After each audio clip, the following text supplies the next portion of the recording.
Convido a igreja a fechar os olhos para a gente estar falando com o nosso Deus.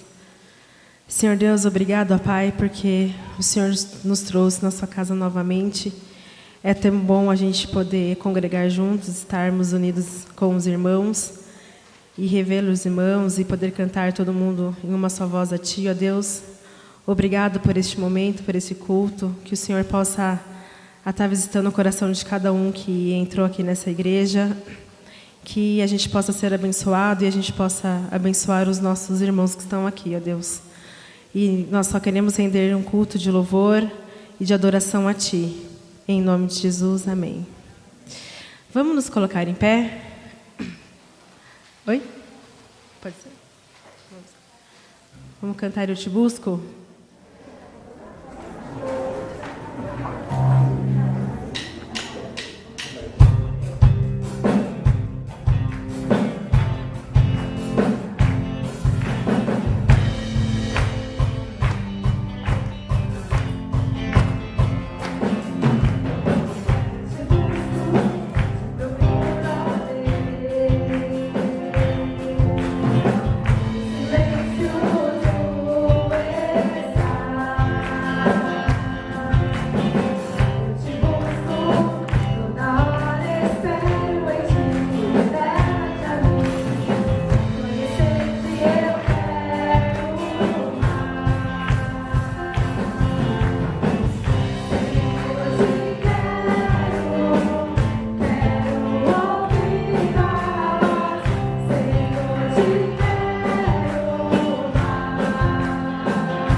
Te agradecemos por esse dia maravilhoso e por estarmos aqui diante de Ti, Senhor.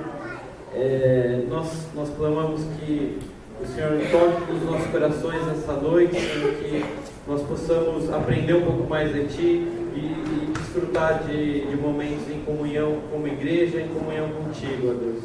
É isso que eu te peço e te agradeço em nome de Jesus. Esse aqui eu acho que está melhor. Vocês viram que está um pouquinho diferente aí a cara da igreja. Hoje, ao mesmo tempo que a gente está num culto de domingo à noite, a gente está fazendo o reencontro do acampamento. A gente sabe que muitos não conseguiram estar presentes conosco, mas a gente queria trazer isso no domingo à noite para que vocês também pudessem trocar essa experiência conosco também. Eu sei que o pessoal sentou um pouquinho distante aí, mas não peço para todos, mas quem se sentiu um pouquinho mais à vontade aqui, quem está mais no fundo não vai enxergar aqui, para sentar aqui um pouquinho nesses bancos, Eu lembro quando eu era criança que aqui era o banco do coral, né, nesse lado aqui. Mas hoje não é coral, para vocês virem mesmo, tá? Quem estiver aí no fundo aí puder vir aqui, vai ser um pouquinho melhor na hora da conversa também. Beleza. Vamos voltar pro louvor e depois a gente volta a falar um pouquinho da mensagem.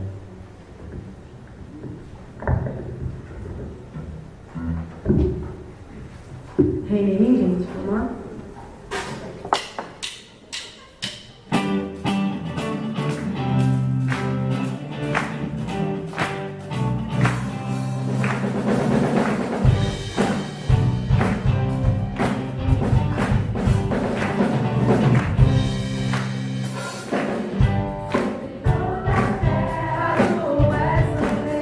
Sobre as montanhas e o pôr do sol, uma coisa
Obrigado, Deus, porque só o Senhor é Deus, porque o Senhor é santo, o Senhor sabe de todas as coisas, ó Pai.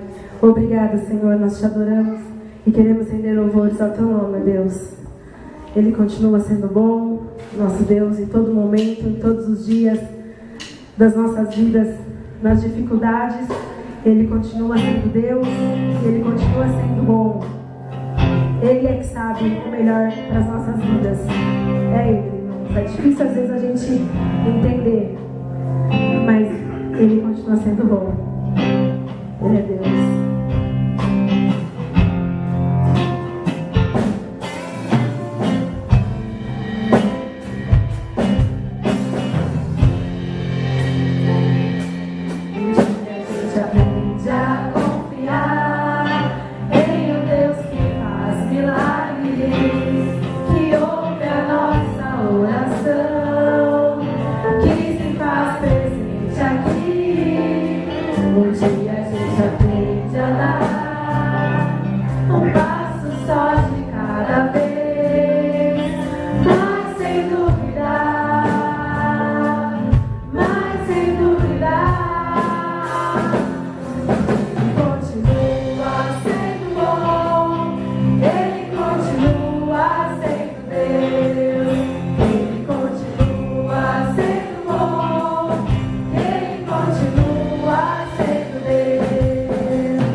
Boa noite.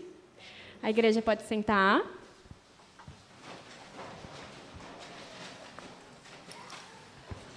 Gente, vocês devem estar estranhando muito aqui a disposição dos bancos, eu falando aqui na frente. Hoje a comissão de acampamento que vai dirigir o culto, tá? Eu quero começar com os visitantes. Tem a Michele, o Edmar, a Valdirene, Leonardo, o Juan e a família do pastor Otoniel. Vocês podem ficar de pé, por favor? Todo mundo? Pastor Otoniel, você pode apresentar a sua família? Minha esposa, a Eunice, o Gerson e a namorada do Gerson, a Juliana.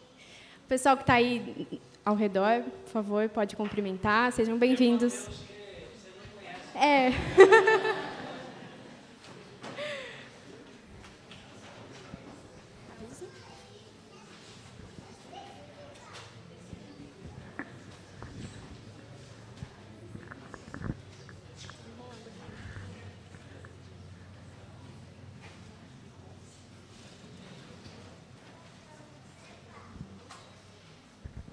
Gente, a gente vai mudar um pouquinho, pedir para a Rose já trazer os avisos.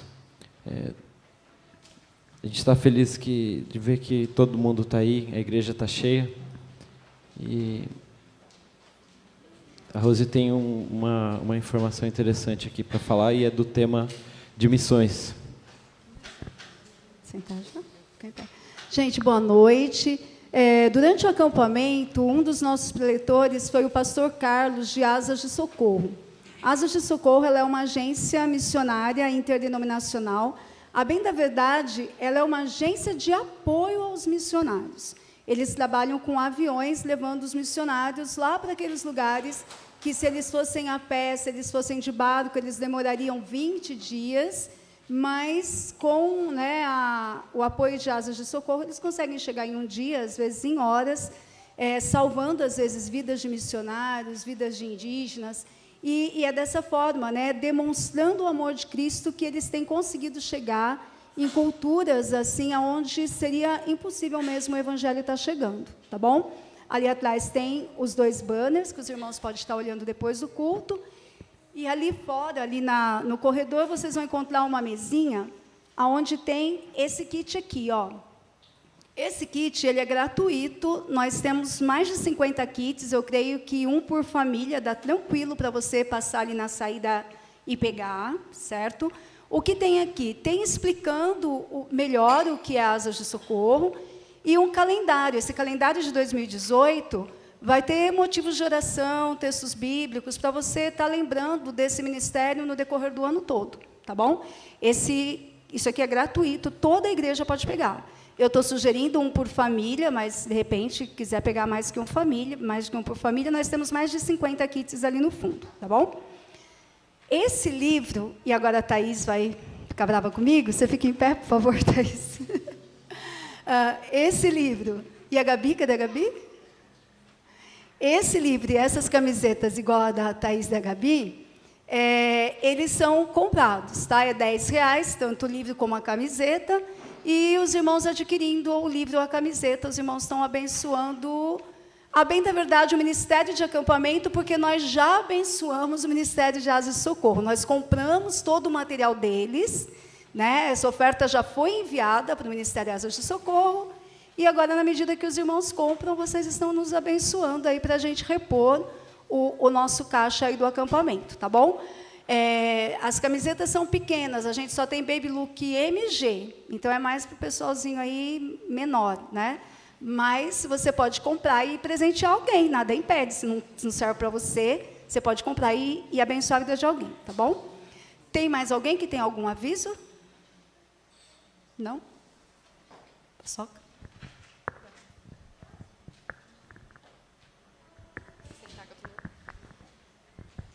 Gente, a gente vai explicar agora como que vai funcionar o culto hoje. Como a Rose já falou, é sobre missões. E a gente tem uma dinâmica bem diferente do culto que vocês estão acostumados, tá? A gente abordou isso no acampamento de carnaval, quem foi já conhece. A gente nomeou de sinédrio, que nada mais é do que um debate. Como que vai funcionar? A gente tem 2 preletores hoje, eles vão sentar aqui onde eu estou sentada, e vão falar sobre temas de missões. Cada um vai ter 20 minutos, e, finalizando, a gente vai ter um momento para perguntas, tá? Então, as nossas ajudantes, Laís, Gabi e Maiara, podem levantar. Elas vão estar andando por aqui. Inclusive, esse pessoal que estiver em cima, se possível, descer, para vocês poderem participar do debate de perguntas, tá? Elas vão estar andando e entregando para vocês, podem entregar já, os papéis com canetas, tá? Vocês vão, ao decorrer do tempo que a gente já estiver escutando os preletores, vocês vão ter perguntas. Vocês já podem escrever, levantar a mão, que elas vão buscar a pergunta para vocês. E tem mais papéis, quanto mais perguntas vocês tiverem, melhor. A gente vai estar passando essas perguntas, como são muitas pessoas, provavelmente são muitas dúvidas, para as nossas mesárias e mesário, o Pedro, a Sara e a Thaís. Eles vão ficar sentados lá. Pode ir lá. E eles vão estar medindo as perguntas. Deixa eu explicar isso. Às vezes, a sua pergunta pode ser a mesma pergunta de outra pessoa, ou pode ser muito parecida. Então, para a gente otimizar o nosso tempo, a gente vai filtrar essas perguntas e transformar em uma, tá? Talvez, pelo tempo, a gente não consiga responder todas as perguntas, mas, ao final do culto, os preletores vão estar disponíveis para responder, tá bom? Tudo pronto aí? Tá com o microfone? Tá com o microfone aí? Tudo pronto? Mais alguma coisa? Pessoal, alguém tem alguma dúvida sobre isso? Deu para entender mais ou menos? Se tem alguma dúvida como que vai funcionar? Não? Falar do horário, né? Eu falei 20 minutos. 20 minutos? 20 minutos para cada preletor e no final mais 20 minutos de perguntas, tá? A gente vai tentar ser rígido, mas, né? Só? Pode chamar os Vamos chamar os Pode preletores. O Eduardo, o seminarista Eduardo, ele é daqui de Jundiaí mesmo. Quem não conhece, né? O Eduardo, quem não conhece o Eduardo, né? E com muita alegria também a gente queria chamar o pastor Otoniel, que é o pai do Mateus. Todo mundo conhece o Mateus já a essa altura, né, Mateus?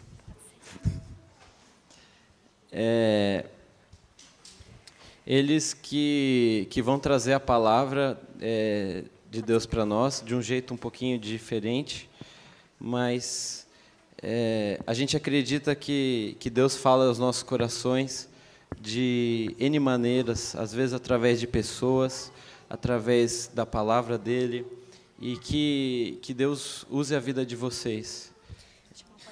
Eu queria chamar também o pastor Isaías para estar orando por esse momento de iluminação. A gente vai colocar um reloginho só para vocês terem noção, mas não se sintam pressionados, tá?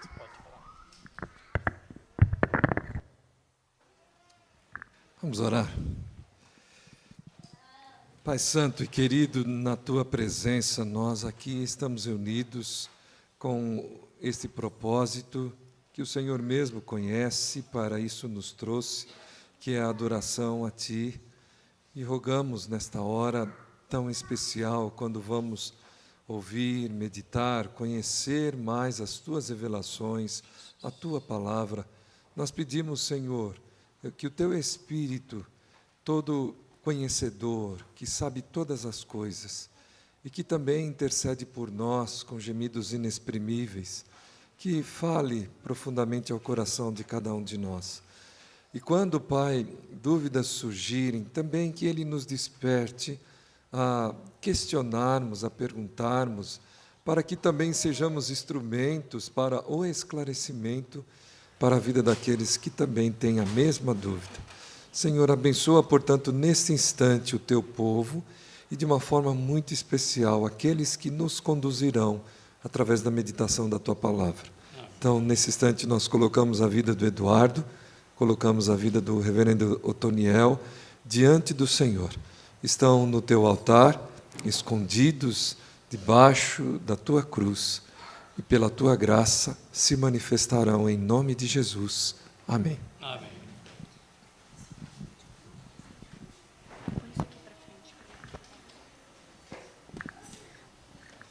Podem sentar, tá? Pessoal, só reforçando, as perguntas elas vão ser escritas durante a palavra deles, tá? Então, tem uma pergunta, escreve, levanta a mão e as ajudantes vão até você e vão pegar e vão entregar para as mesárias, tá? E no final, quem vão fazer as perguntas vão ser as mesárias. Ok? Alguma dúvida? Não? Então tá.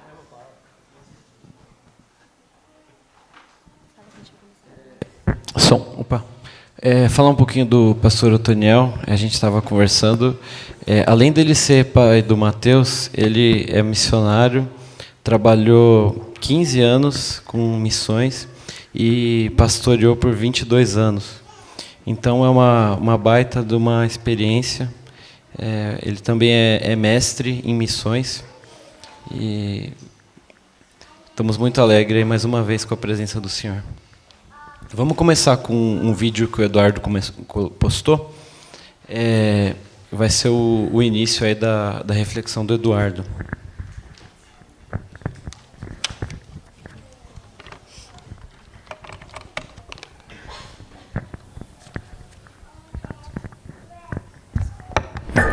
Jesus disse: vão, façam discípulos.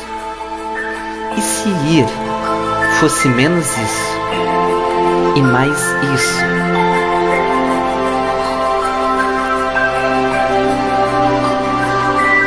E se fazer discípulos fosse menos isso e mais isso.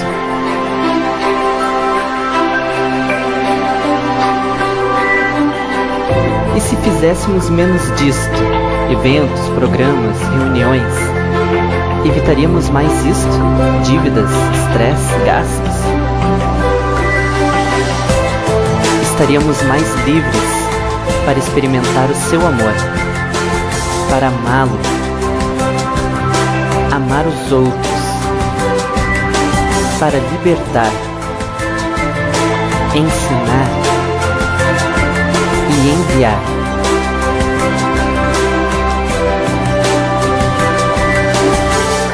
E se em vez de fazermos shows, vendas, discursos, nós fizéssemos mais discípulos, professores, pastores, evangelistas? Faça como Jesus fez. Faça como Paulo fez. Faça como os apóstolos fizeram. Essa é a nossa missão. Isto é a grande comissão. Amar, libertar, ensinar, enviar. Isto é discipular. Isso é igreja.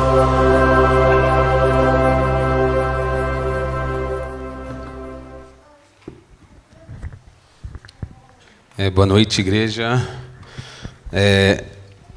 A gente recebeu essa incumbência e nisso a gente acabou lendo algumas coisas, como Leslie Begin, o Evangelho em uma Sociedade Pluralista, René Padilha, O que é Missão Integral, e David Bosch, A Missão Transformadora. Depois, se vocês quiserem dar uma olhadinha, são alguns livros que nós temos contato lá no seminário, e a gente vai estar falando um pouquinho com os irmãos aqui. Quando a gente fala de igreja, fala de missão, a primeira coisa que pelo menos veio na minha cabeça foi a passagem que nós temos talvez como ponto de partida, talvez, para nós, ou que nós ouvimos muitas pregações.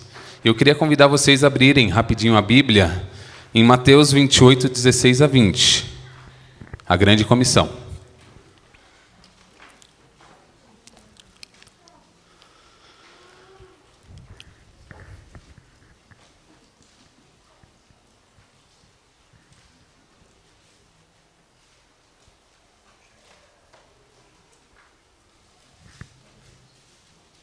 Mateus 28, 16 a 20.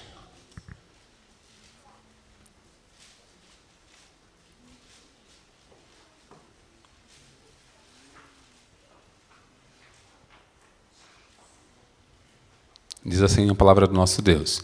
Seguiram os 11 discípulos para a Galiléia, para o monte em que Jesus lhes designara. E quando viram, o adoraram, mas alguns duvidaram. Jesus, aproximando-se, falou-lhes, dizendo: com toda a autoridade que me foi dada no céu e na terra. Ide, portanto, fazei discípulos de todas as nações, batizando-os em nome do Pai, do Filho e do Espírito Santo, ensinando-os a guardar todas as coisas que vos tenho ordenado. E eis que estou convosco todos os dias, até a consumação dos séculos. Para a maioria talvez os evangélicos, protestantes, reformados, como nós queiramos chamar, a missão da igreja tem como base a grande comissão. Portanto, a missão é fundamentalmente um cumprimento de um mandato de Deus. Um mandato que Jesus Cristo nos deixou. Não é apenas algo que possamos falar assim, alguém falou para a gente fazer alguma coisa. Não, ele falou, ide, fazei discípulos, batizando. E aí a gente pode trocar essas palavras, esses verbos, pelo gerúndio, indo, batizando, fazendo discípulos em todo o mundo. Sempre indo, fazendo, batizando. Se nós fizermos dessa forma, entendo eu que a igreja do Senhor, ela crescerá. Como cresceu nos primeiros séculos. como tem crescido em algumas regiões, mas cada um de nós, enquanto discípulos, somos discipuladores. E, por consequência, aqueles que nós discipulamos são aqueles que vão discipular e, consequentemente, haverão muitos cristãos. A Grande Comissão desempenhou um papel predominantemente na história da missão no século passado. Já nos finais do século XVIII, os cristãos tinham de converter os pagãos. Assim, o espírito missionário ocupou lugar central nas diferentes sociedades, como nos Estados Unidos e na Inglaterra. René Padilha, um dos autores que eu falei com vocês, é um dos teólogos e pensadores latino-americanos mais conhecidos, nascido no Equador, residente em Buenos Aires, na Argentina, fundador e presidente da Rede Miqueias, fundador da Fraternidade Teológica Latino-Americana e da Fundação Kairos, um dos grandes pensadores da teologia da libertação. René Padilha ele tem uma frase que fala assim: a difusão do Evangelho nos primeiros séculos foi uma expressão da nova vida comunitária, comunicada pelo Espírito Santo, e naturalmente comunicadora por inspiração do próprio Espírito Santo de Deus. Roland Allen afirma que a obrigação de pregar o Evangelho não depende da letra, mas do Espírito de Cristo. Não do que ele ordena, mas sim do que ele é. O Espírito de Cristo é o Espírito do amor, da compaixão e do anelo de Deus por aqueles que estão afastados dele. Por outro lado, a análise de Mateus 28, 16 a 20, demonstra a grande comissão, ou seja, o testamento de Cristo para cada um de nós. A partir do momento que nós aceitamos a Cristo, nossos discípulos de Jesus, somos enviados à missão. A missão, muitas vezes, ao meu ver, nós entendemos que ela está somente lá. Não, ela é aqui. Ela é aqui no nosso trabalho, ela é aqui na escola, ela é aqui nas ruas que a gente passa, na cidade. E a gente tem alguns exemplos que nós já vivemos aqui na nossa igreja. Nós temos frutos dessa missão aqui na nossa igreja. Por exemplo, o sopão. Temos pessoas que estão em comunhão conosco aqui.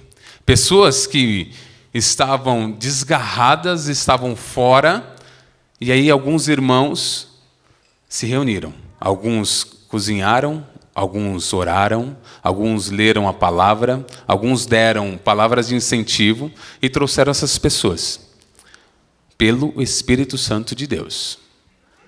Ele nos capacita, ele nos envia. Em segundo lugar, o mandato é para discipular, ou seja, para fazer discípulos. Não é necessário explicar que essa é a ideia principal, como indica o imperativo fazei discípulos.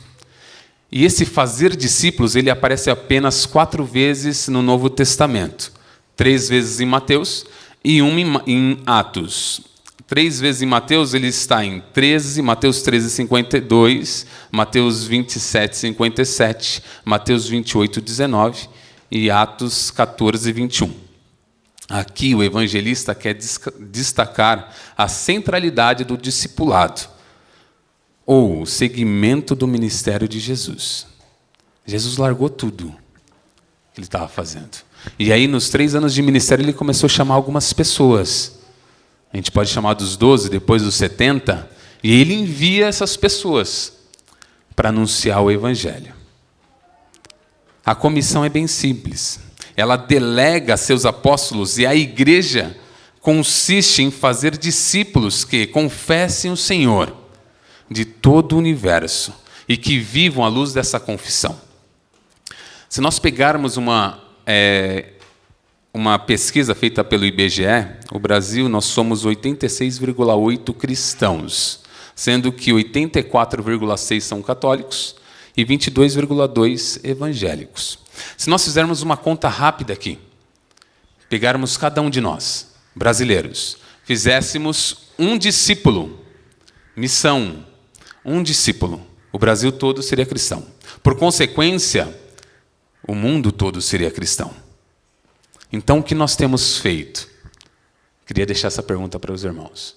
Nós temos olhado, nós aceitamos a Cristo, temos a dádiva de viver aqui em comunidade, em comunhão com Ele, mas como tem sido a nossa vida diante da sociedade, diante desse bairro, diante dessa cidade, diante do nosso estado, diante do nosso país? Como que nós temos encarado as pessoas? Será que elas querem ter comunhão conosco? Será que elas querem olhar para a gente e falar assim, eu quero esse Deus? O que esse cara tem que eu não tenho? Ou ela não? Ou ela quer se afastar da gente?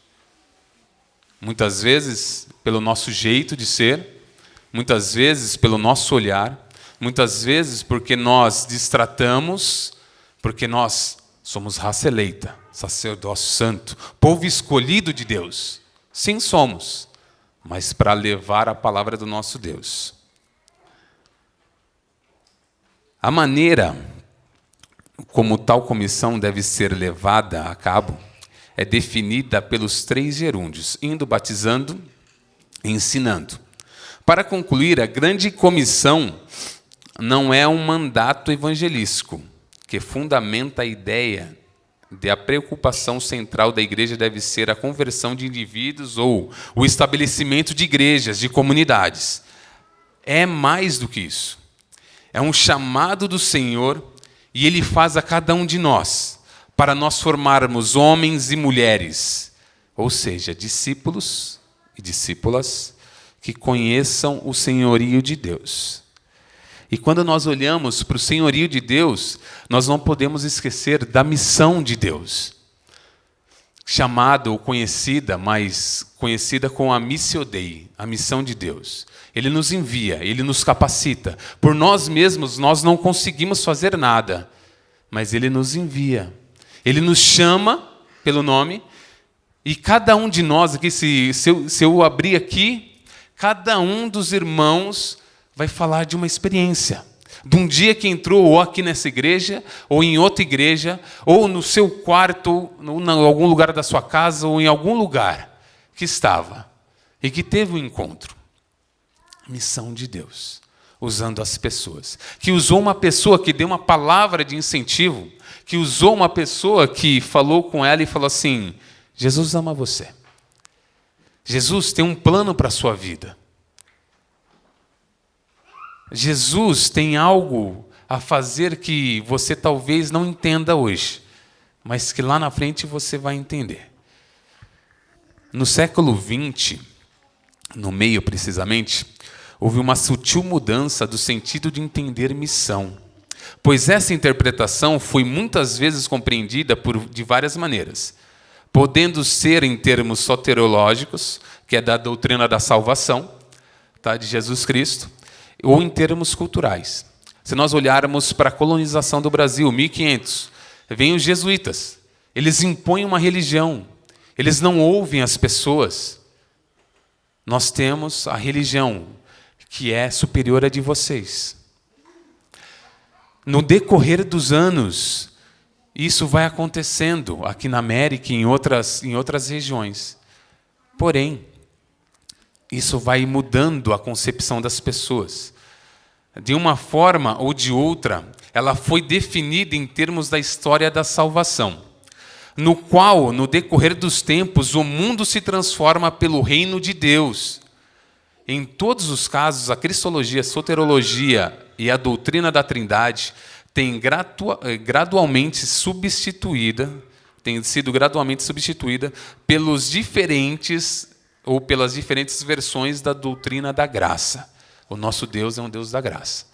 E quando nós olhamos para o Antigo Testamento, muitas vezes nós vemos, ou algumas pessoas têm uma leitura tipo, um Deus mau, um Deus que vai lá e julga, um Deus que manda matar, um Deus...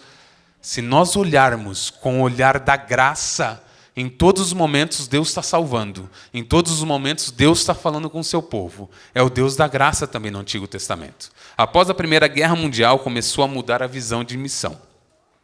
E a entender que, através de um ato criativo de Deus, seu pleno reino será consumado e estabelecido no final de um novo céu e nova terra.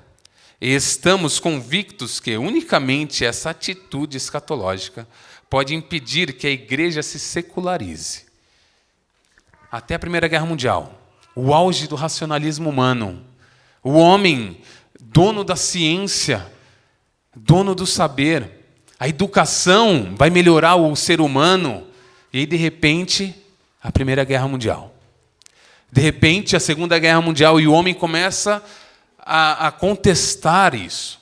Ele começa a trazer essas ideias e falar, poxa, será que nós estamos certos mesmo? Será que dessa forma que nós estamos agindo, será que essa forma é a forma que Deus deixou para nós vivermos?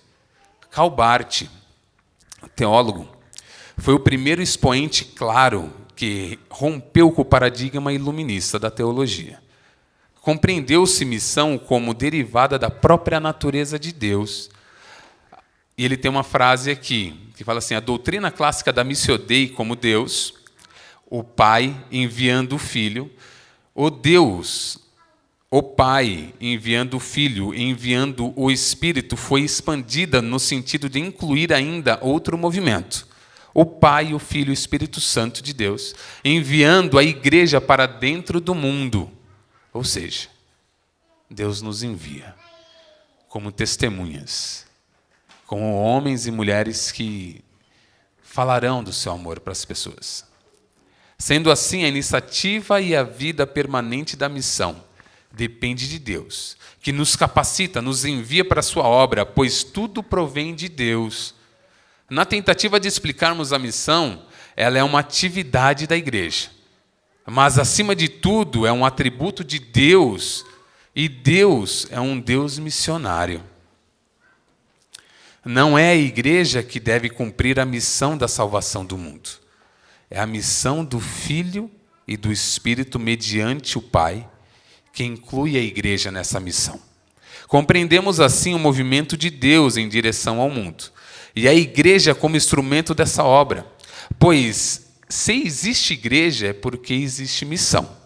E assim, participar da missão é participar do movimento de amor de Deus nesse mundo. O propósito da missão não está em implantar igrejas somente, ou falar somente da salvação de almas. Pelo contrário, ela deverá ser um serviço da Missio Dei, ou de Deus, e representar nesse mundo. Para a gente concluir, assim, a atividade missionária no mundo está ligada ao que Deus está operando no mundo, em secreto pelo Espírito Santo dele, que pela graça de Deus resulta em um mundo mais humano. Só existe missão porque Deus ama as pessoas. Pois, assim, o amor dele não seria possível amarmos as pessoas e, por consequência, sermos instrumentos da sua obra missionária. Amém.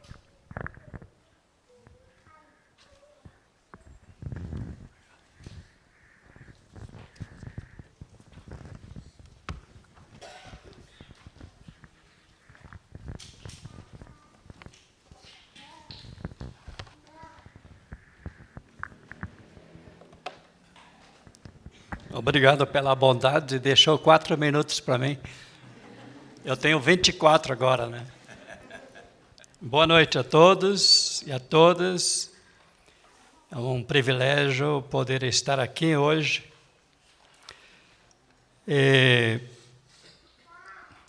Me convidaram para falar de um assunto extremamente importante e profundo. Eu espero que Deus encontre no seu coração um lugar para falar com você nesta noite, da necessidade da pregação para os povos, o que é missão transcultural, é levar o costume de Deus para aquele que ainda não tem.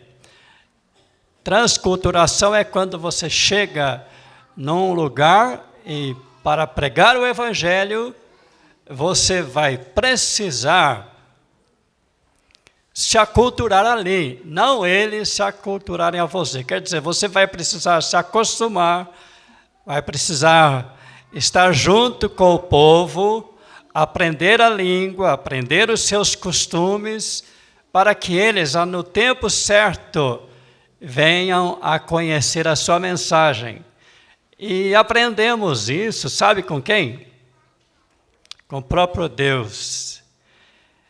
A Bíblia, em Gálatas 4, versículo 4 e 5, diz que no tempo de Deus, no Kairos de Deus, na plenitude dos tempos, Ele enviou seu Filho para ser o primeiro missionário transcultural.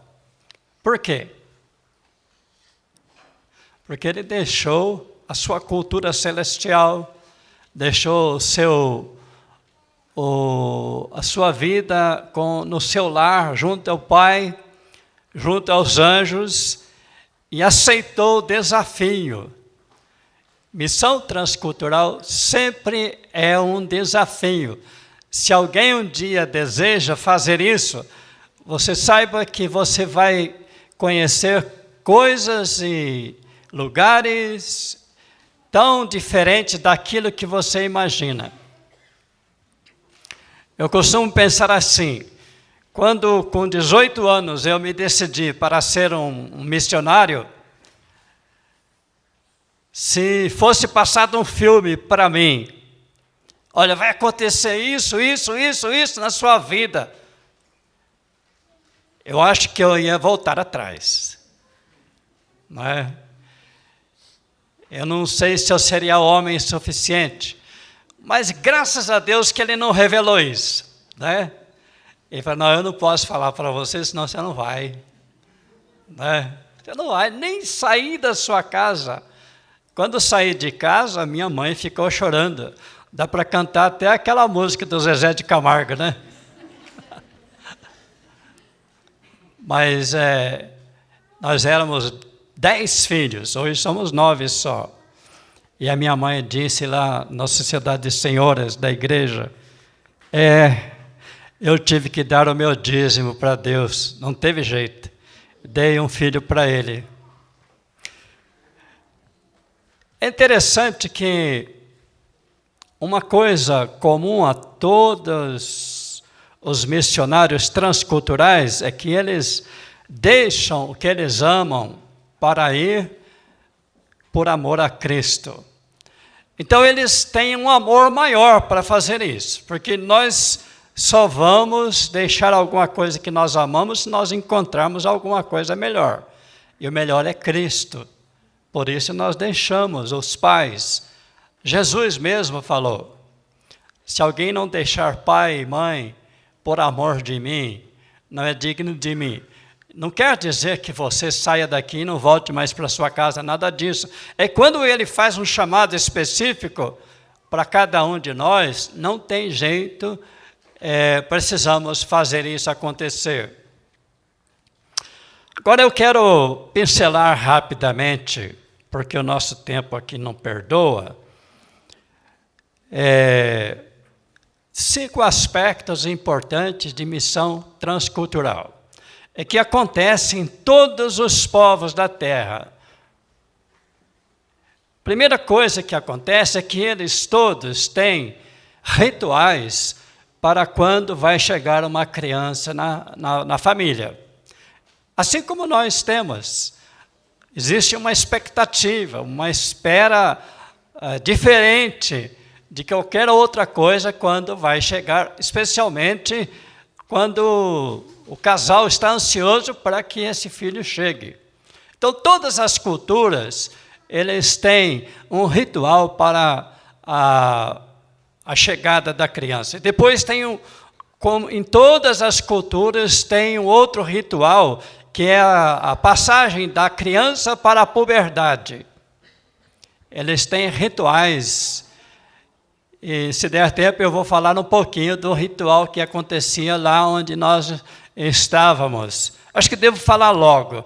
Nós trabalhamos no Maranhão com a tribo Crincati, dos anos 77 até 81, e eles tinham um ritual interessante. Quando a menina e o menino iam sair da infância para a adolescência, lá eles não reconheciam a saída da adolescência para a juventude. Era da criança para adulto já. E aí o que acontecia? Eles pegavam a menina, colocavam num cercado coberto e o menino em outro, cercado e coberto, e eles davam muita comida para esses dois comerem. Muita comida, batata doce, tudo que engorda, eles queriam, engordava essas crianças.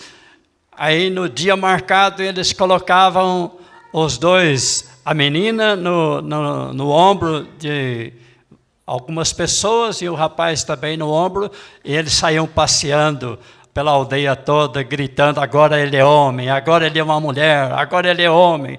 E faziam uma grande festa, e uma festa pornográfica, que eu não posso falar aqui para vocês, que aí daí para frente acontece. Isso lá no estado do Maranhão, exclusivamente com o povo Crincati.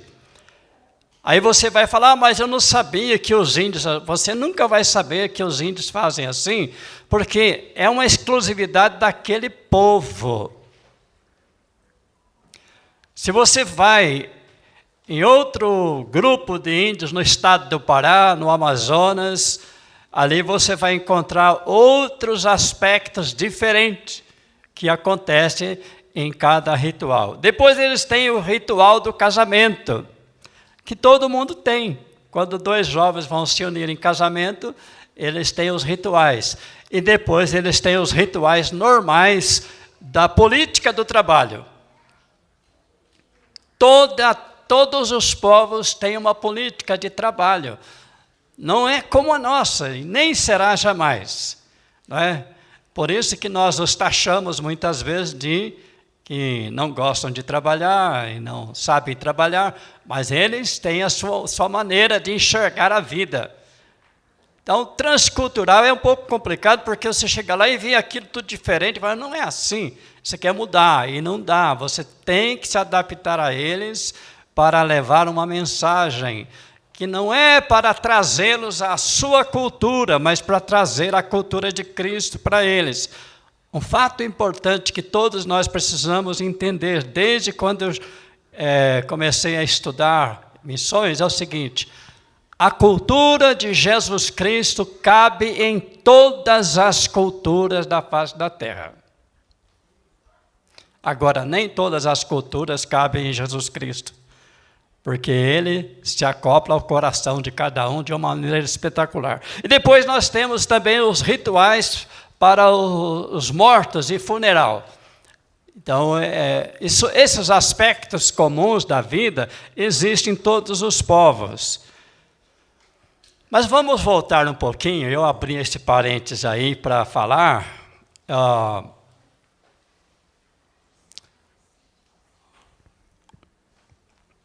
A igreja nasceu e cresceu muito para cumprir, de fato, e está cumprindo até hoje, que as portas do inferno não prevaleceriam contra a igreja. E ela evoluiu, e o pessoal da cúpula, dos governos, dos ditadores daquela época, queriam acabar com a igreja e abafarem. Não dava. Até que em um ano 320, o imperador romano falou, agora eu descobri como é que vou resolver isso. Vamos todo mundo ser cristão. Agora é obrigado. Eu vou ficar cristão, eu vou virar cristão, todo o meu povo vai virar cristão, todos os povos que nós conquistamos vão virar cristão. Foi assim que aconteceu. E aí o Estado entrou para dentro da igreja, e aí começou o período das trevas, que durou de 300 até 1500, quando Martim Lutero, João Calvino, Zwinglio e Farel começaram uma grande reforma, e dessa grande reforma, então, surgiram os missionários. Em 1553, o pai do presbiterianismo, João Calvino, enviou para o Brasil uma caravana de 13 missionários de Vila Ganhou, mandou liquidar com todos. Vocês sabiam disso? Matou todos. Não vou falar de que forma, porque senão vai dar problema aqui. Mas, no século XVIII, no começo de 1700, começou a era moderna das missões. Guilherme Carey foi o pai das missões modernas. Ele começou a falar dentro da igreja que ele queria pregar, o coração dele ardia por missões, e a igreja dele falou, olha, se você quiser, você vai sozinho, não temos nada a ver com isso. Deus salvou a gente, o resto aqui se dane. Essa é a palavra que eles usavam, e nós não queremos envolver com isso. E Guilherme Cara, então, foi sozinho. O evangelho veio, até agosto de 1859, Simonton desembarcou na Baía de Guanabara e começou a plantar o presbiterianismo. E muitas pessoas vieram à conversão através dos presbiterianos que já existiam aqui, começaram uma igreja, 2 igrejas, várias igrejas, presbitérios. Em 1903, a IPI nasceu, porque não concordavam com alguns aspectos. E nós tivemos vários missionários bravos. O Caetaninho Nogueira tem que ser lembrado sempre, foi o desbravador de Goiás, que pregou o evangelho no estado de Goiás. Alfredo Borges Teixeira pregou nas Minas Gerais, e muitos outros. Eu tenho meu nome por causa do diácono pastor Otoniel Mota, que foi um dos que plantaram a Igreja Presbiteriana Independente. E em 1923, nasceu a primeira missão brasileira, a Missão Kaiowá, que estabeleceu em Dourados, Mato Grosso do Sul. Em 1945, 46, pós-guerra, alguns americanos vieram para o Brasil, da New Tribes Mission, e plantaram aqui a Missão Novas Tribos do Brasil. E então nasceu o Instituto Bíblico Peniel em 1956, e quando tinha 15 anos esse instituto, eu lá cheguei para cursar, em 1971. E dali fiz os cursos de 6 anos, fomos para o Maranhão, voltamos, demos aulas nas escolas onde aprendemos. E depois saímos porque os filhos precisavam estudar. E lá no Maranhão nasceram esses 2 rapazes que estão aí, o Gerson e o Mateus, nasceram lá na tribo Crincati. Por isso vocês têm um jeitinho meio de índio, já observaram? Mas que bom, né? Hoje nós estamos aqui, depois de trabalhar 23 anos com a IPI do Brasil, e há 10 anos nós começamos a formar uma organização chamada AMA, a Associação em Missão de Apoio. Já falamos dela aqui outro dia, e a gente, no momento oportuno, queremos voltar a falar da AMA. A AMA veio para dar o último impulso para a gente que fala assim, não, eu não posso ser missionário, e ser missionário transcultural é muito difícil, eu não posso ficar 2 anos com a Jocum só pede 2 anos para ficar aí numa parte do mundo, eu não posso. O outro fala, mas tem outra missão que pede 1 ano só, também não posso. Aí o outro fala assim, 6 meses também não posso. Aí a Missão AMA chega para você e fala, e 1 semana você pode ser missionário? Vamos com a gente? Em julho, nós teremos uma caravana de mais ou menos 70 pessoas indo para 2 aldeias. O Barão já foi numa com a gente.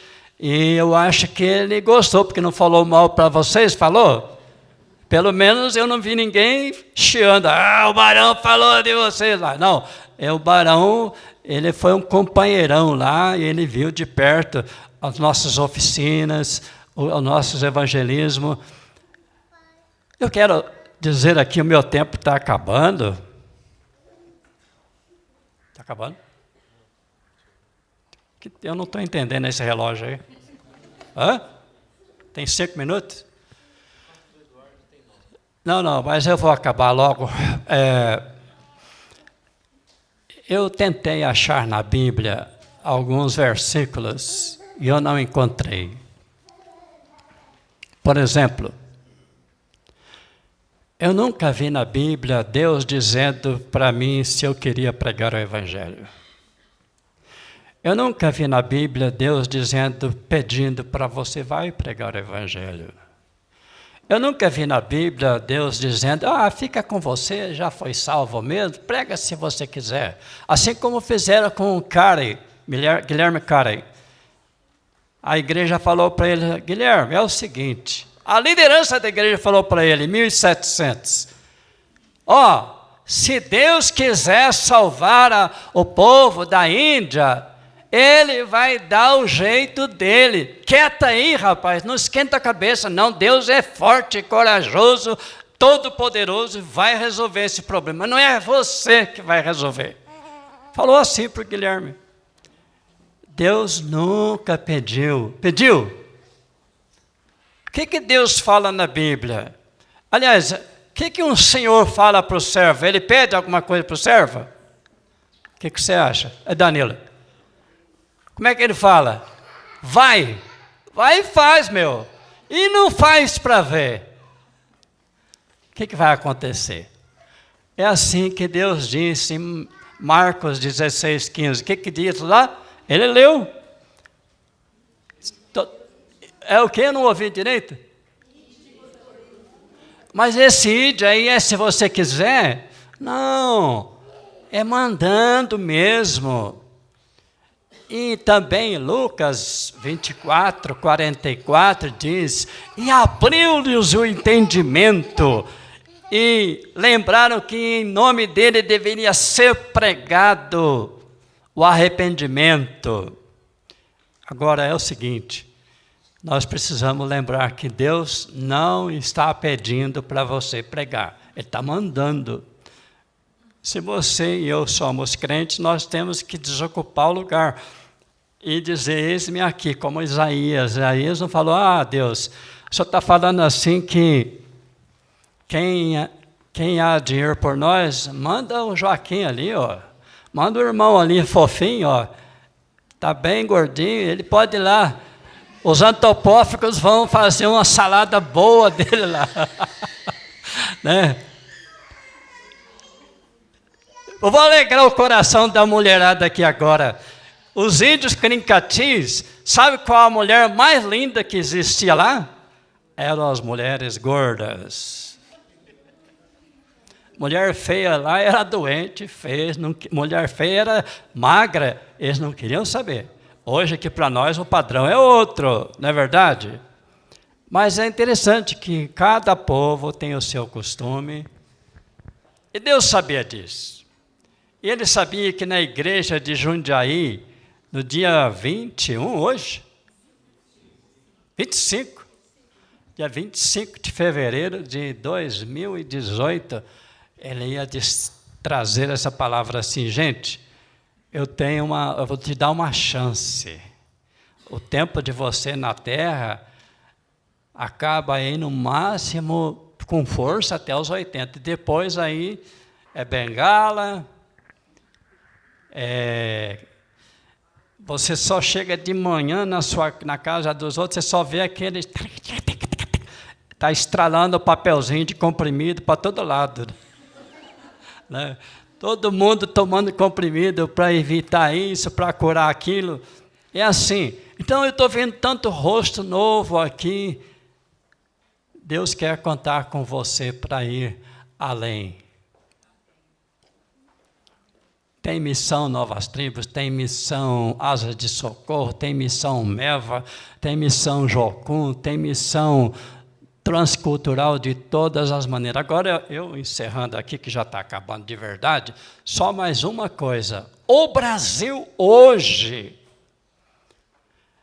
é o país com grande quantidade de evangélicos, mas com uma responsabilidade tão grande que vocês jamais pensaram. Vocês sabiam que só em Foz do Iguaçu tem mais de 1 milhão de muçulmanos. Se Maomé não vai à montanha, a montanha vai a Maomé. Lá estão eles para você evangelizar. No país deles, você não pode abrir a boca, mas no Brasil eles têm que ouvir. Eles têm que ouvir, porque aqui somos livres para falar. Se eu abrir a Bíblia aqui na praça pública, pregar o Evangelho, as pessoas não podem me tacar pedra e a polícia tem que me proteger. Ainda é assim aqui no Brasil. No Brasil, quando eu entrei na escola bíblica, em 1971, ouvia-se falar que tinha 220 mil índios no Brasil. Em 2018, a estatística diz que nós temos mais de 1 milhão. A Venezuela está exportando pessoas para a gente evangelizar doidado. O Haiti mandou gente para cá doidado. E você e eu precisamos arregaçar as mangas. Por quê? Eu quero só perguntar uma coisa. Você gostaria de chegar na presença de Deus que mais cedo ou mais tarde você vai, eu vou, não tem ninguém que fica? É ou não é? Mas chegar lá de mãos vazias, quem aguenta isso, gente? Deus vai falar, escuta, o que você fez? Ah, eu fiquei com medo. Mas medo de quê? Eu falei que eu ia estar com você, não falei? Jesus falou o quê?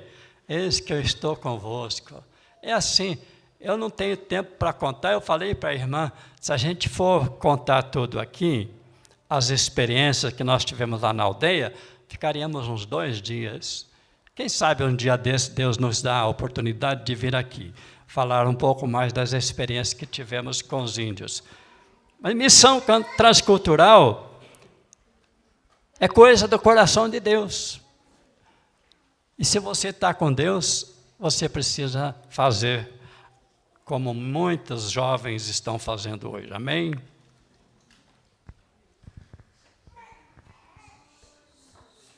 Boa noite, igreja. Tivemos um montão de perguntas aqui. Então, é um desafio, né? No acampamento também a gente teve dias com bastante perguntas. A gente juntou algumas num tema só. Talvez a sua pergunta especificamente não seja contemplada, porque a gente vai seguir uma ordem. Então, se faltar a sua pergunta, vocês quiserem conversar com os pastores, né, com o Du depois, acredito que eles estão abertos também para vocês, tá? Então, vamos começar.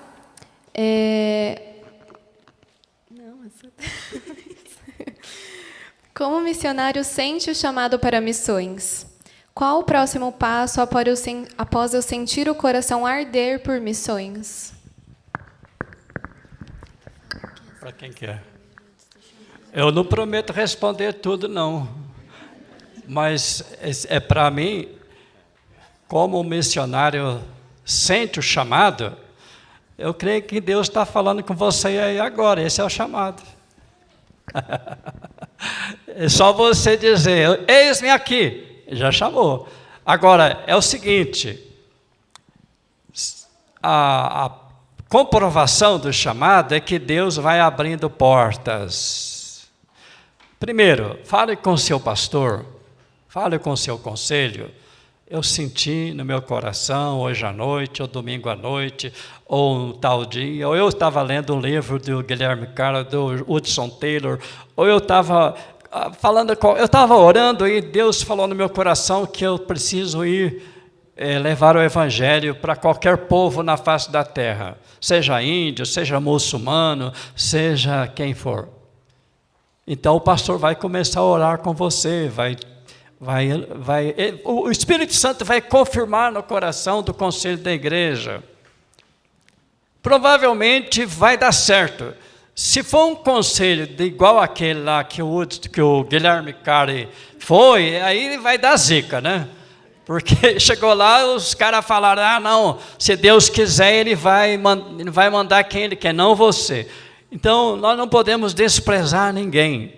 Quando eu faço apelo para a gente pregar o Evangelho com a AMA, eu levo não vou falar 8, mas eu vou falar de 15 anos até 80 anos, dá para ir pregar o Evangelho e fazer um bom trabalho com a gente. É só seguir as instruções, né? Então, o caminho é esse, é pedir para Deus e Ele vai confirmando. Não é que você amanhã já ouve e já tem que sair correndo. Não, existe um preparativo, uma preparação, existe o momento certo de você a igreja fazer um culto de consagração para você para o ministério, depois um culto de consagração para te enviar para o campo missionário, né? Não sei se ajuda, mas é mais ou menos assim. Du, quer falar alguma coisa? Vamos para a próxima? Vamos. Se devemos nos espelhar nos passos de Jesus, também devemos atender o chamado transcultural? Entrando no sentido que existem muitas pessoas que nunca ouviram falar de Jesus, devemos seguir esta missão?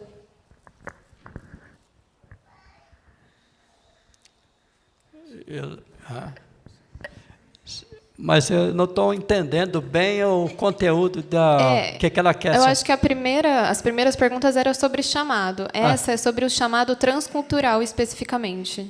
Se tem tantas pessoas no mundo que não ouviram ainda falar sobre Jesus, então a gente tem que ir até essas pessoas. Sim, com certeza.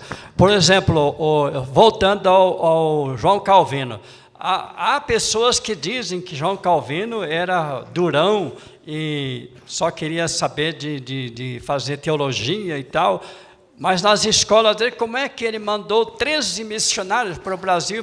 Isso é a história que narra, né? Então, nós temos que pensar que Jesus, o Espírito Santo falou lá quando foi o derramamento do Espírito Santo, e ser-me-eis testemunhas aonde? Aqui aonde? Em Jerusalém, tanto em Jerusalém como em Judeia, Samaria e aonde? Então, é claro que ele vai chamar a Maria para pregar na cidade que você mora, ele vai chamar o Pedro para ir pregar no estado de São Paulo, ele vai chamar o Sebastião para ir pregar num lugar do Brasil, ele vai chamar outra pessoa para pregar para muçulmano, ele vai chamar outra pessoa para pregar para cigano, e ele vai dar especialização para cada um. Então, ir até os confins da terra está mais do que claro que nós não precisamos pensar. Agora, uma pessoa não vai alcançar a cidade dele, Samaria, Jerusalém, a Judeia e até os confins da terra. Não dá. A igreja tem que ter essa visão, mas ela precisa obedecer a força que cada um tem. Se você tem capacidade para ir no outro país, então Deus está te chamando, a igreja tem que canalizar esforço. Mas se você não tem capacidade para ir, é aqui então é aqui, não é? Porque a gente precisa, para ir para outro país, aprender uma língua diferente. E depois, para chegar na aldeia, tem que aprender a língua deles ainda. Aí não pode falar que nem o outro cara falou assim, eu já aprendi inglês, francês, agora eu já sei português. Então, não aprendeu nada e quer saber tudo. Não dá, né? A pessoa precisa saber dos limites. E Deus capacita aqueles que chamam. Ele não chama capacitado, não. Os capacitados, às vezes, dão maior cano em Deus, não vão. Se precisamos aceitar a cultura indígena como ela é, como fazer se eles pedem para o missionário fazer algo que contraria a palavra? Não, isso não vai acontecer. Se acontecer, você precisa ter pulso firme. Agora acho que vai caber aqui uma história que aconteceu com a gente quando estávamos lá entre os índios. Escuta bem, é uma história interessante. Já tinha o Gerson e o Mateus nascido. O André, que é o nosso caçula, nasceu bem depois.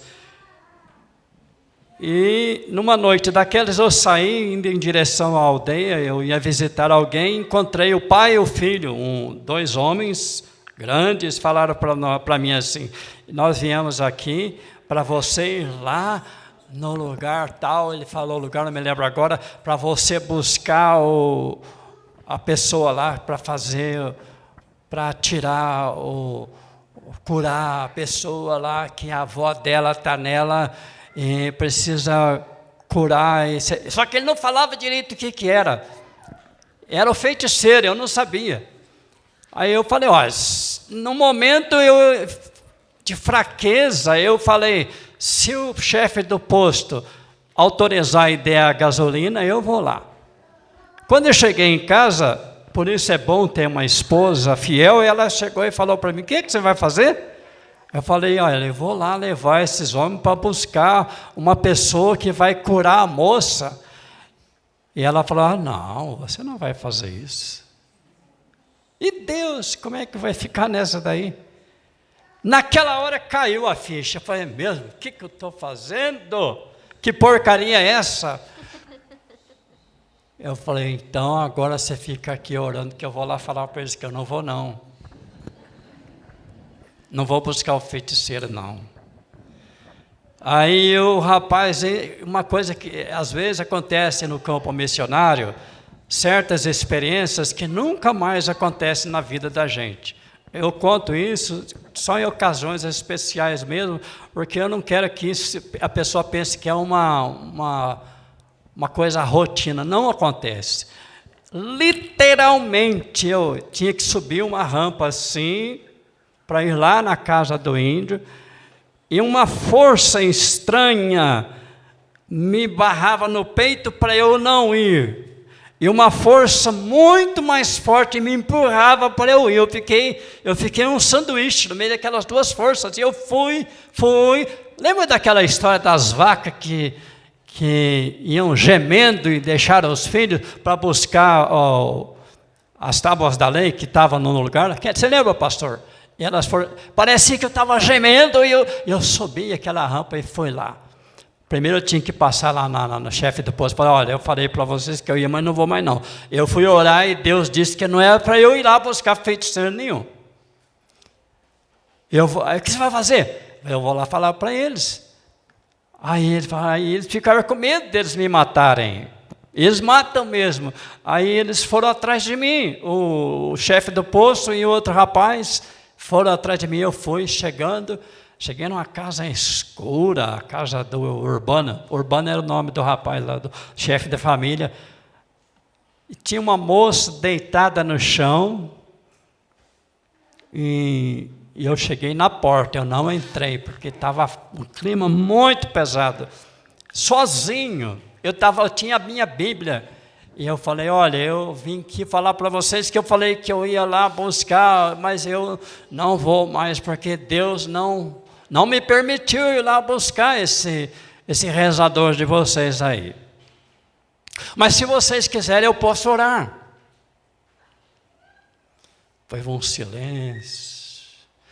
Uma senhora que estava ali ao lado da moça deitada no chão falou assim, eu sabia que você não ia, você não é um dos nossos.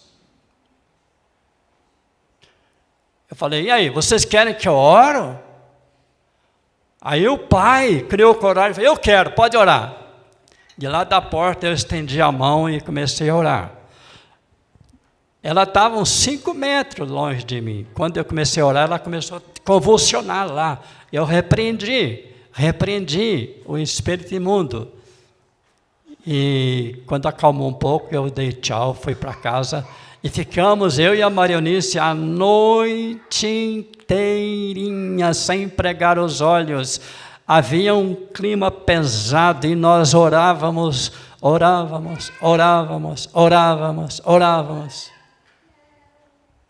No outro dia cedo, bateram na porta da janela. Eu fui lá ver quem era. Era aquele rapaz que trabalhava lá com o chefe do posto. Falou, ele gaguejava um pouco, mas ele começou a gaguejar muito mais. Antes de eu abrir a porta, eu falei, pronto, vieram buscar a gente para matar, né? Aí ele falou assim, fala rapaz, o que é? Eu queria falar para você que onde o senhor falou, o senhor foi um crente verdadeiro. Eu falei, amém, glória a Deus. Eu falei, então tá bom, o que você quer mais? 1 quilo de trigo, você para me arrumar? Eu falei, tá bom, tá aqui 1 quilo de trigo. Aí, aquele foi o semestre mais pesado nosso lá, porque aquela moça que estava deitada, mais 8 jovens se renderam a Cristo. Naquele semestre. Ela se converteu. Então, tem um momento que você vai falar. Eu, por exemplo, eu falei daquela festa profana que tinha lá, eu não participava, eles sabiam que nós não participávamos. Não precisava lá, mas quando tinha a reunião deles lá no pátio, eu ia lá, participava com eles. Eu ensinava-os em português e na língua, fazia culto com eles. O culto nosso era debaixo das árvores. Depois aqueles crentes resolveram fazer uma cabana para nós. Fizeram uma igrejinha lá. Então essas coisas acontecem na vida do obreiro, ele tem que estar pronto.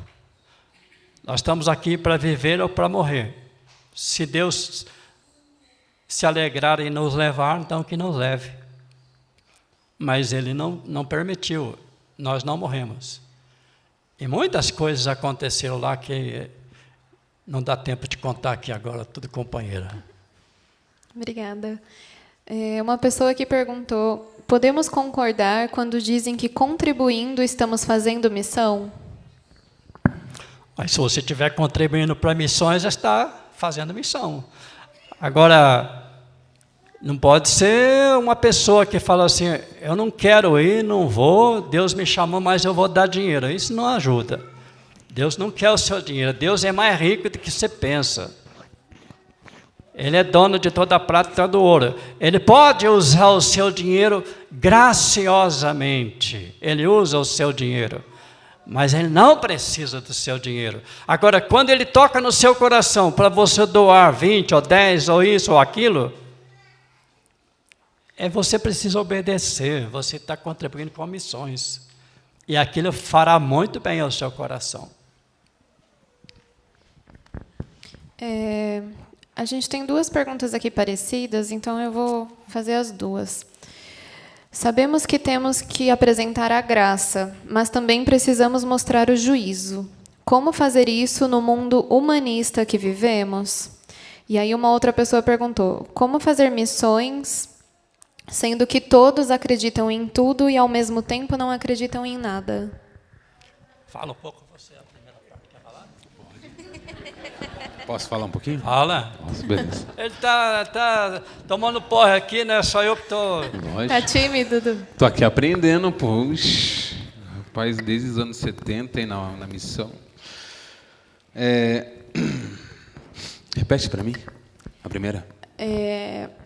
Sabemos que temos que apresentar a graça, mas também precisamos mostrar o juízo. Como fazer isso no mundo humanista que vivemos? E aí uma outra pessoa disse que é difícil, porque no mundo de hoje todos acreditam em tudo e ao mesmo tempo não acreditam em nada. Tá. Graça, Jesus. Muitas vezes a gente quer colocar a nossa justiça, e a justiça de Deus não é a nossa justiça. Se a gente colocar a justiça de cada um aqui, que vai, por exemplo, se alguma pessoa fizesse alguma coisa para o Watanabe, talvez ele agiria de uma forma, a Ana Paula de outra, a dona Raquel de outra, e Deus de outra forma. O que é justiça para você? O juízo aí de Deus. O que é ser justo para você? Né? Assim, fica a minha pergunta. A graça é aquela que convence, aquela que é o amor de Cristo. Se não tivesse graça, a gente não estava aqui. Imagina se Deus fosse justo como a gente pensa que a gente é justo. Será que nós estaríamos aqui? Será que a gente estaria aqui reunido aqui, teriam essas paredes agora aqui? Acho que cabe a gente, pensar e olhar para o amor de Cristo por cada um de nós. Independente daquilo que a pessoa possa fazer para você, graça. Independente do que a pessoa possa pensar de você, graça. E Deus vai fazer. No meio desse mundo humanístico que coloca o homem no centro das coisas, aí pode colocar dessa forma, antropocentrismo? Será que a gente não tem que ter um centrismo? Deus no centro? E é a partir do momento que nós temos Deus no centro, amaremos, e as pessoas serão convencidas pelo Espírito Santo de Deus. O problema é que a justiça, nós queremos usar a nossa justiça em convencer as pessoas, à força, e esquecemos da ação do Espírito Santo. Ninguém que foi convencido por si próprio ou por alguém. Pelo Espírito Santo de Deus. Amém. O Espírito Santo de Deus veio ao encontro de cada um. E se tem alguém que não teve esse encontro, que tenha logo. Que Deus tenha misericórdia. Que Deus derrama da sua graça. Amém. E que nesses dias em que as pessoas batem no seu peito e falam, eu sou bom, eu sou melhor, eu não preciso de Deus, eu não preciso de nada, que Deus tenha misericórdia. Que Deus derrame da sua graça. Amém. A outra é? Já respondi? Acho que você contemplou. Tá. Já estava incluída. Como a igreja pode ou deve se organizar para, depois da missão, fazer a manutenção desses membros? Como cultivá-los não é importante? Então, aí é interessante a manutenção dos missionários, porque você vai lá, prega o evangelho, um grupo de pessoas aceitam. Eu me lembro que aqueles 8 jovens, no dia que eles se converteram, no outro dia, 6 horas da manhã, bateram na porta da minha janela e falavam, Poyê, mas como é falar Jesus? Mas como é? E falavam para mim, quer dizer, me chamaram, Poyê era meu nome. Meu nome era o mais bonito, porque eu era magro naquele tempo, eu pesava 56 quilos. Eles me olharam assim e falaram, parece um bambu. Aí alguém falou, não, vamos melhorar isso aí. Vamos botar nome de espinho de bambu. Meu nome quer dizer espinho de bambu. E falaram, você vem ensinar a palavra de Deus. Então, a presença do missionário lá não é uma vez que chega e já vai embora. A Missão AMA, por exemplo, ela nasceu assim, com a seguinte visão: apoiar o obreiro no campo, porque eu sei isso na minha pele. E vocês me derem licença, eu vou contar um testemunho aqui. Nós recebemos ofertas em dinheiro, que eram bem-vindas. Lá no campo missionário, nós recebemos também em donativos, que eram muito bons, que chegavam coisas, às vezes, que fazia tempo que a gente não via para comer ou para vestir. Mas também tinha alguns irmãos preciosos, não sei de onde, que enviaram para nós coador de café usado, e lata de leite lá para baixo da metade. Então, a comida que vai já mexida e viaja 3 meses para chegar na nossa mão, é um pouco, eu acho que é um desprezo pela pessoa de Cristo, não é pelo obreiro lá, não é verdade? Então a gente precisa manter o obreiro dignamente. Digno é o trabalhador do seu salário, o pastor é digno, os membros são dignos e o obreiro que sai, né? E uma coisa importante, a igreja precisa escrever cartas para o obreiro. E o obreiro sempre tem vontade de responder, saber como é que está a sua igreja, como é que está indo. É importante isso daí, esse contato, esse apoio moral em oração é muito importante. Gente, nosso tempo já esgotou, mas tem uma pergunta que acho bem interessante que ainda a gente não conversou sobre. A gente pode fazer mais uma? Uma só? Sim? Por favor, defina a secularização da igreja. Ela atrapalha o crescimento da igreja? E como a internet pode nos ajudar a cumprir a nossa missão? Como que a igreja pode inovar para conquistar o mundo? Os do mundo. Está escrito os do mundo, mas o mundo. Né? Só um pouquinho, quando o Santos Dumont descobriu, aliás, inventou o avião, se lembra qual era o propósito dele?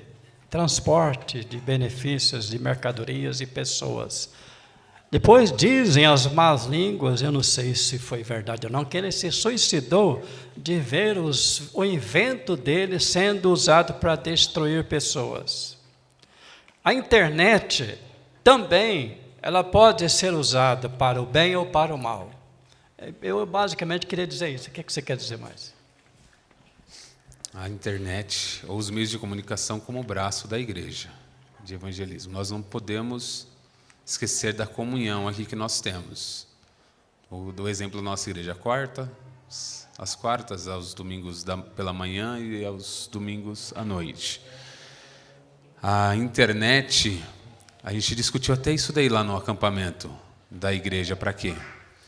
E aí, se nós olharmos, um dos que eu trouxe para falar era um professor lá do seminário, e ele colocava assim: poxa, nós temos 24 horas por dia, 7 dias na semana.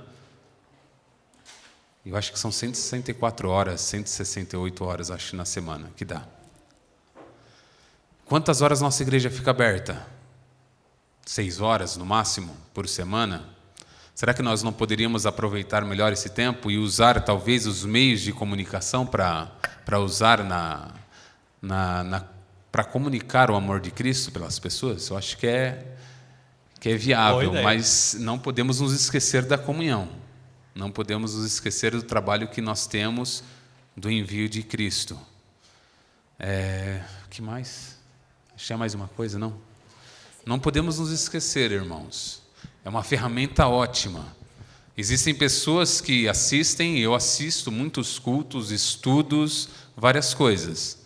Isso. Mas muitas pessoas se esquecem da comunhão. Se esquecem que o que nós vivemos aqui e que estamos vendo nessa noite é impagável. Cristo se faz presente. Cristo está aqui, está falando com cada um. E aí Ele pode ver cada um, nós podemos ver em cada um pelo abraço, pelo sorriso, pelo seu jeito aqui. Cristo se revelando a nós. Nós não podemos nos esquecer disso. Internet, meios de comunicação, podcast, várias coisas que pode surgir. Um braço, não a igreja em si. Existem muitas maneiras de fazer missão. Eu creio que esse pode ser, de fato, um braço que a igreja não despertou ainda. Quem sabe um grupo de jovens que são hábeis aí nos WhatsApp da vida e outras coisas, para colocar mensagens. Só que eu queria dizer o seguinte: eu recebo muitas mensagens, mas tem pessoas que parece que querem pregar a pregação inteira do pastor domingo à noite, aí ninguém lê. Então, falem os pontos chaves, aquilo que foi mais importante e tocante, né? Com ilustrações é muito importante. Tem muita gente que pode ouvir, ver, ler e tomar uma decisão. Eu acho que sim. A primeira pergunta, a pessoa pediu para definir secularização da igreja. E se ela atrapalha, né? A gente falou bastante de internet, mas acho que faltou a definição do que seria a secularização da igreja. Olha, eu creio o seguinte: se a gente voltar para a Bíblia, existe uma profecia que a minha esposa sempre lembra.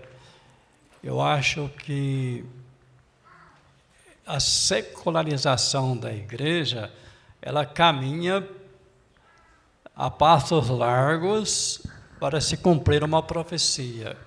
Quando vier o Filho do Homem, por acaso achará fé na terra, existe uma banalização do culto, existe uma banalização do nome de igrejas.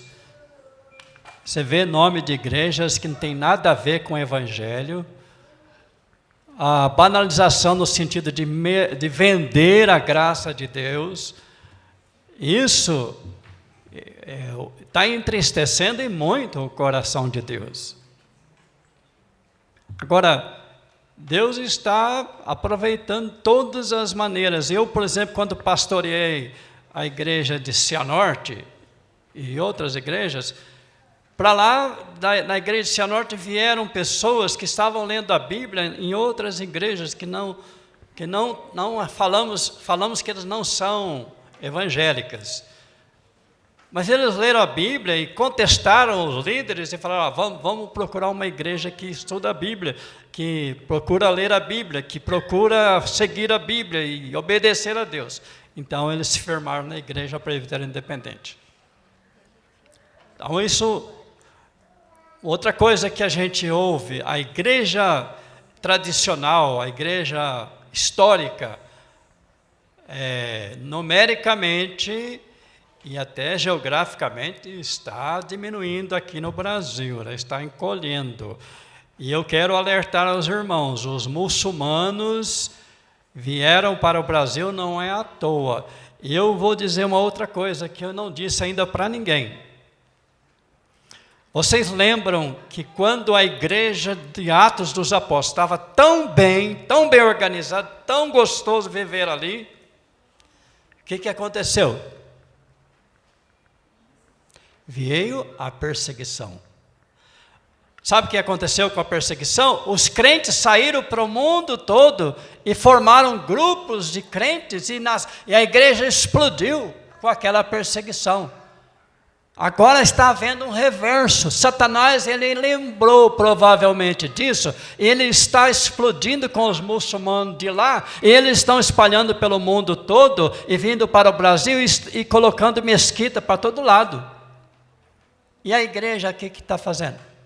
Está no bem bom, está muito bom, isso é bom demais, para que mexer? Então nós temos que repensar.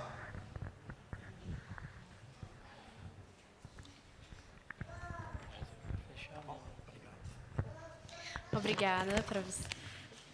Obrigada, preletores. Obrigada, mesários. Eu quero chamar o pastor Isaías aqui na frente para estar orando por vocês.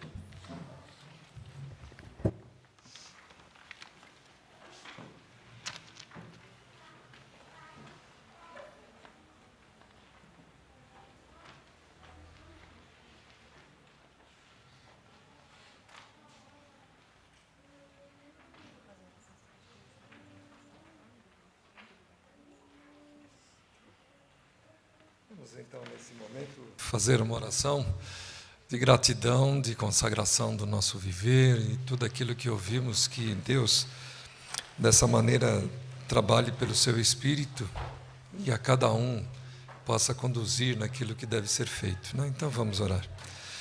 Santo e eterno Deus, com alegria nós estamos participando desse momento de festa, desse culto que somente a Ti é devido. Nós agradecemos, Pai, por ouvirmos os Teus filhos, aqueles que o Senhor preparou, que o Senhor capacitou para compartilhar essa mensagem de vida, de salvação, para trazer também esperança, para trazer amparo e apoio, cada qual, bondoso Pai, no lugar destinado pelo Senhor. Como ouvimos aqui, é o Senhor, na verdade, quem nos chama, é o Senhor quem nos capacita, e o Senhor é quem vai estabelecer aonde nós iremos executar o Teu chamado, aonde vamos responder o Teu chamado. Por isso, seja em outras culturas ou na nossa própria cultura, sabemos que o Senhor nos chama, capacita, prepara e nos mostra. Agradecemos por isso, agradecemos pelos exemplos e por aquilo que ouvimos nesta noite. Que o Senhor agora fale e que essa mensagem cale de uma forma profunda no coração de cada um. Nós somos gratos por tudo, Pai, em nome de Jesus. Amém. Podem assentar.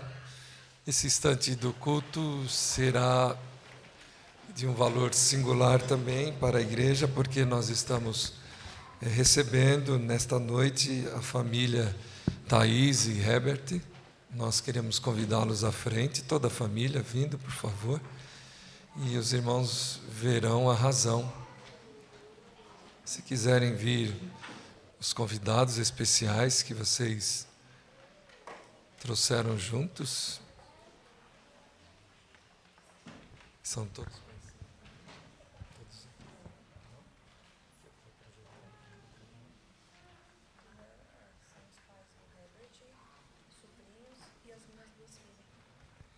Tá, vamos lá, vamos ajeitar melhor aqui para vocês ficarem de frente para lá, tá bom?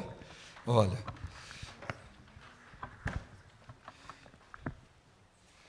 Um pouquinho mais, Thaís, por favor. Olha, aqui então o casal, o Herbert e a Thaís. Aqui os pais do Herbert. Sim. Sejam bem-vindos, viu? Deus abençoe. Qual é o nome do casal? Helenice e Claudenir, pais do Herbert, né? Aqui, a filha da Thaís. E a Júlia, minha filha. Como é que é o nome dessa mocinha? Giovana. Muito bom. E essa aqui? A Júlia. A Júlia. Muito bem. E esses meninos? São sobrinhos do Herbert, Jennifer e Miguel. Muito bem. Devidamente apresentados? Sim? Todos? O que está faltando? Está faltando um bebê. Por favor, Thaís. Agora no centro. Herbert, por favor, ao lado deles. Faltou então o Lorenzo. Está aqui no colinho da mamãe. Quanto tempo de vida? 3 meses. 3 meses.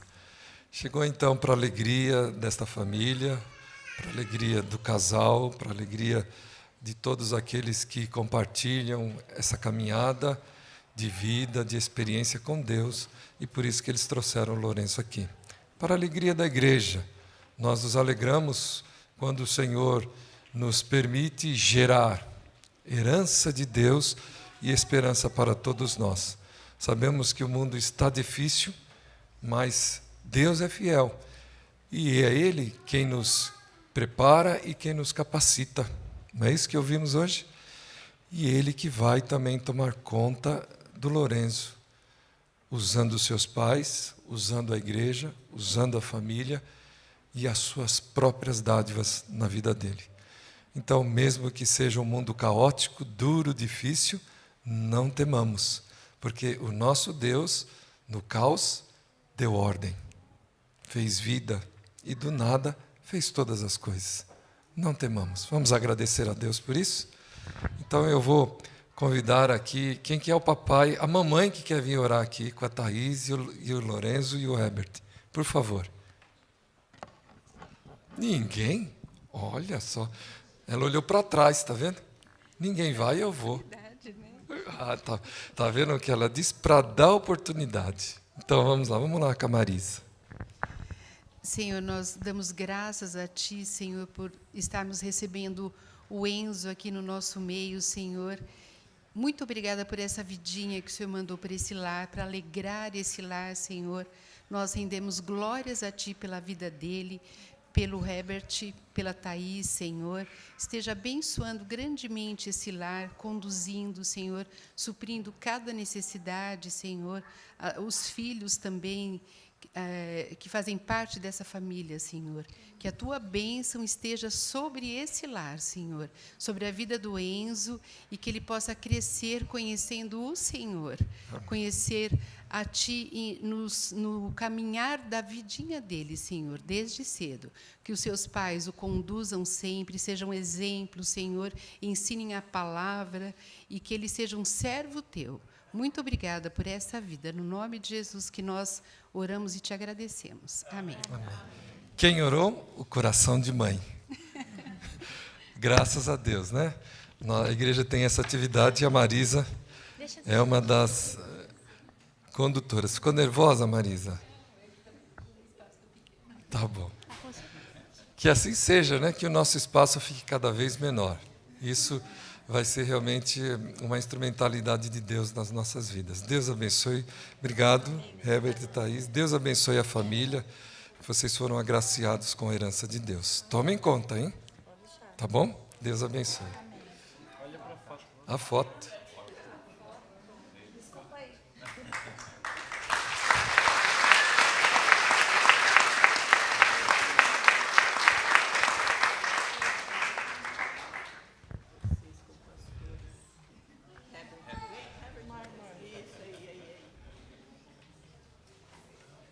Seja bem-vindo, Lorenzo. Deus abençoe. Voltamos? A gente queria, primeiramente, agradecer o pastor, o conselho, que permitiu que a gente pudesse fazer essa programação no espaço de domingo à noite. A gente ficou muito feliz com essa oportunidade. A gente quer agradecer todos do conselho, o pastor também, pela oportunidade, e chamar o pessoal do acampamento, né, quem trabalhou, para vir aqui na frente. Você também? Hoje é um dia Tirando a parte da cozinha, que trabalhou pouco, né?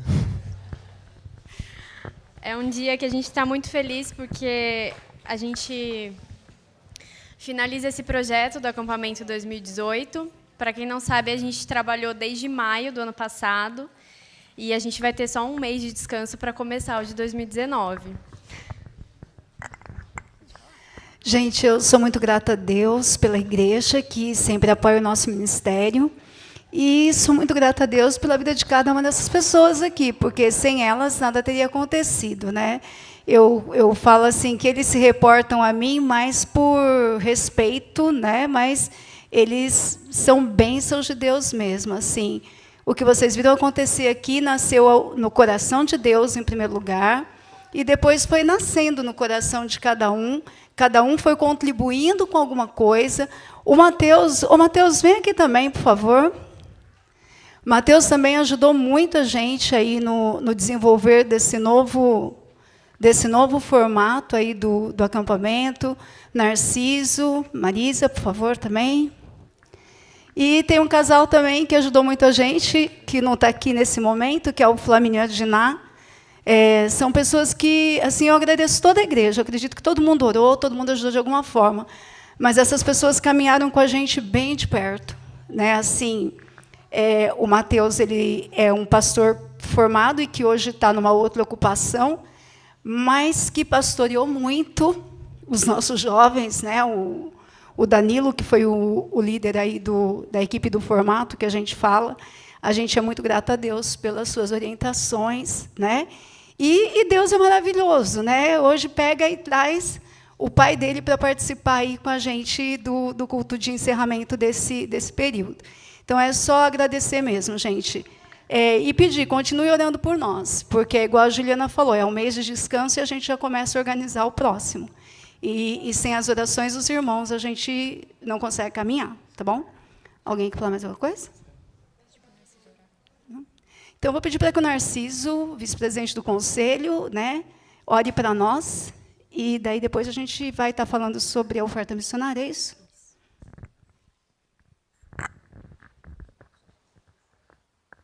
Pai, nós queremos só agradecer a Ti por estes momentos que podemos viver nesta noite, agradecer por esses jovens que acabaram de realizar o acampamento. O nosso pedido é que isso continue ardendo nos seus corações, que os temas levantados de reflexão produza frutos, produza novas experiências, produza resultado entre nós. Pedimos que o Senhor continue ardendo nos nossos corações como missionários e que o Senhor nos ensine, que o Senhor nos perdoe pela nossa omissão e que o Senhor nos impulsiona para desenvolvermos o nosso ID. Pedimos que o Senhor continue também com esses jovens no sentido de que eles possam nos ajudar como igreja, que possam caminhar juntos conosco de uma forma que possamos, ó Pai, como igreja, estarmos alcançando aqueles que precisam, aqueles que estão no Teu coração, Pai. Nos envie sempre. Pedimos que o Senhor continue nos abençoando e que para o próximo acampamento, que o Senhor também dê a eles estratégias que possam vir, ó Pai, do Teu coração às suas vidas e que assim possamos continuar a missão. Pedimos que o Senhor nos abençoe e abençoe a cada um por Cristo Jesus. Amém.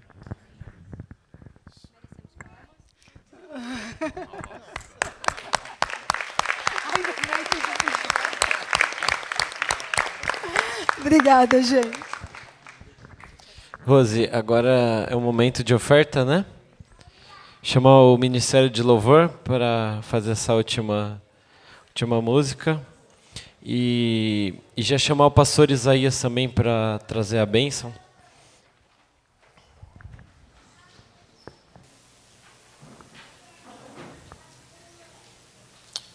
Irmãos, esse é o momento de oferta missionária. Assim como o pastor Daniel comentou, Deus é dono de todo ouro e toda prata, e ele dá o privilégio da gente poder ser usado, né, também nessa parte de contribuição. A igreja contribui com três missionários, cada um numa região diferente. Gente, dia 28 de fevereiro essa semana agora, é o Dia Nacional de Missões na IPI do Brasil. Então, dá uma olhadinha no painel de missões, eu coloquei algumas informações sobre isso, e o pastor Otoniel falou do Caetano, né? Caetano Nogueira. Essa data, 28 de fevereiro, é o Dia Nacional de Missões, por ser o nascimento do Caetano. E tem a história dele no estandarte. Se você tem um estandarte na tua casa, você pode ler na tua casa, pela internet, ou então ali no mural da igreja, tá bom? Tem várias informações sobre a Secretaria de Missões da IPI do Brasil ali no mural, tá bom? Aí eu não sei, eu sei que tem muita gente aqui, mas eu senti no coração, eu vou falar. É bom, né, quando a gente pode falar assim as coisas.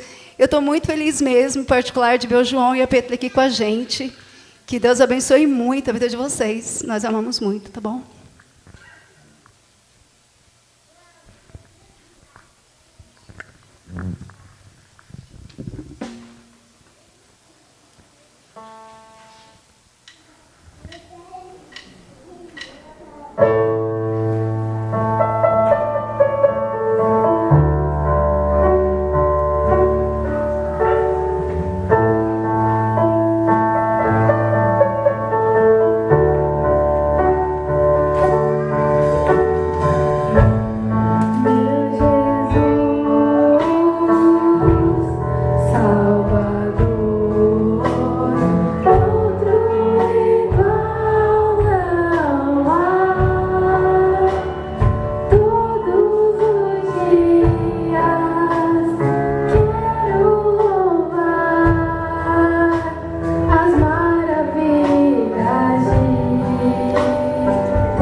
Vamos receber a bênção. O Deus de toda paz, de toda graça, o Filho que foi o primeiro missionário, estenda o seu amor sobre cada um. E as divinas consolações do Espírito Santo de Deus esteja conosco e com todo o povo de Deus espalhado por toda a face da terra, hoje e para todos sempre. E a igreja diga amém.